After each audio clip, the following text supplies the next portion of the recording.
ကျွန်တော်အားလုံးဟာပျောက်ဆုံးနေတဲ့သူတွေဖြစ်ခဲ့ဘူးပါတယ်။မောင်မိုက်နေတဲ့လမ်းပေါ်မှာအလင်းရောင်ကိုရှာမတွေ့ခဲ့တဲ့သူတွေပါ။ဒါပေမဲ့တနေ့မှာတော့ကျွန်တော်တို့စီကိုအလင်းရောင်ရောက်လာတယ်။အဲ့ဒါကတော့ခရစ်တော်ရဲ့အင်္ဂလိပ်တရားပါပဲ။ဒါပေမဲ့ဒီနေ့မှာမီးစံမီးခွန်းတစ်ခုရှိလာပါတယ်။ဒီအလင်းကိုကျွန်တော်တို့တယောက်တည်းအတွက်ပဲတင်ထားမှာလား။အင်္ဂလိပ်တရားဆိုတာလက်ဆောင်တစ်ခုပါ။လက်ဆောင်ဆိုတာလက်ခံရရှိတဲ့သူကပြန်လည်ပြီးတော့ဝေမျှမှသာပို့ပြီးတော့တန်ဖိုးရှိတာမဟုတ်ဘူးလား။ကျွန်တော်တို့အနေနဲ့ဒီအင်္ဂလိပ်တရားကိုတေချာပေါဟောဖို့လိုအပ်လာပါတယ်။ဘာကြောင့်လဲလို့ပြောလို့ရှိရင်ပထမတစ်ချက်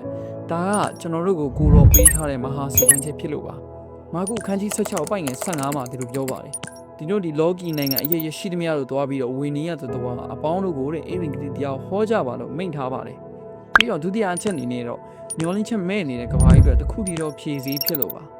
အခုချိန်မှာလူတွေငိမ့်သက်ခြင်းကိုရှာဖွေနေကြတယ်သူတို့အတွက်တင်းကောင်းကကျွန်တော်တို့စီမှာရှိပြီးသားပါဒါပေမဲ့ကျွန်တော်တို့မဟောပြောဘူးကျွန်တော်တို့မဝေငှဘူးဆိုရင်ဒီငိမ့်သက်ခြင်းကိုဒီလူတွေကဘယ်လိုရနိုင်မလဲပြီးတော့တတိယအချက်အနေနဲ့ကတော့ကယ်တင်ခြင်းဆိုတဲ့အရာကလူတိုင်းနဲ့ဆိုင်ပါတယ်ကိုတော်ကကျွန်တော်တို့ကိုချစ်တယ်လို့သူတို့ကိုလည်းချစ်တယ်သူတို့ကိုလည်းကယ်တင်ခြင်းနဲ့အင်္ဂလိပ်တရားဟောဖို့ဆိုတာတရားဟောစင်မြင့်ထက်မှရက်နေဖို့မလိုပါဘူးတင်းရဲ့အတ္တတင်းရဲ့စကလုံးတစ်ခွန်းတင်းရဲ့မြတ်တာကနေသင်လဲဟောပြောနိုင်ပါတယ်ဒီနေ့တင်းရဲ့နားမှာရှိနေတဲ့သူတွေကိုတည်င်းကောင်းပြောပြဖို့အဆင်တဖြစ်ပြီလားဒါကြောင့်မို့အချိန်မနှောင်းခင်မှာအလင်းကိုလမ်းပြရအောင်လို့ကျွန်တော်နေအတိုက်တွန်းခွန်အားပေးနေဒီဗီဒီယိုတစ်တောင်းနဲ့အဆုံးသတ်လိုက်ပါတယ်အားလုံးပေါ်ဖျားနေကောင်းချီးပေးပါစေ